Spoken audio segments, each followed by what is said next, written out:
ملک حاصل کرنے کا مقصد گاڑی پہ پاکستان کے جھنڈے لگا کے انڈیا کے گانے سننا نہیں. ہر 14 اگست کو فلاں ایکٹر کی نئی فلم ریلیز ہو رہی ہے، فلاں نیا ڈرامہ ریلیز ہو رہا ہے، فلاں نیا گانا آ رہا ہے. کیا اس مقصد کے لیے ملک حاصل کیا تھا؟ ہمارے جو ملکی نغمے اور ترانے ہیں ان کے پیچھے بھی ساز اور موسیقی لگی ہوئی ہے. نبی علیہ الصلوۃ والسلام کی حدیث ہے کہ 2 قسم کی آوازیں اللہ کو بڑی ناپسند ہے.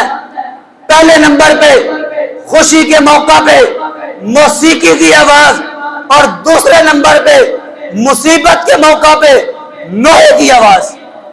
اللہ کو بڑی ناپسند ہے، اور ان سے بری آوازیں نہیں ہیں کوئی.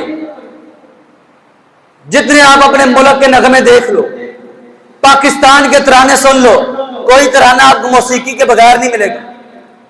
قرآن میں اللہ رب العزت نے 4 مقامات میں موسیقی کی مذمت کی ہے. نبی علیہ الصلوۃ والسلام نے ایک بانسری کی آواز سنی، کانوں میں انگلیاں دے دی. آگے جا کے صحابی سے پوچھا آواز آ رہی؟ اللہ کے رسول اب نہیں آ رہی. نبی علیہ الصلوۃ والسلام نے اپنے کانوں سے انگلیاں نکال لی. ایمانداری سے سوچو کہ ہم 14 اگست کے موقع پہ گانے سنتے ہیں کہ نہیں سنتے؟ ہم موسیقیاں سنتے ہیں کہ نہیں سنتے؟ ہم ناچ گانے کی محفلیں قائم کرتے ہیں کہ نہیں کرتے؟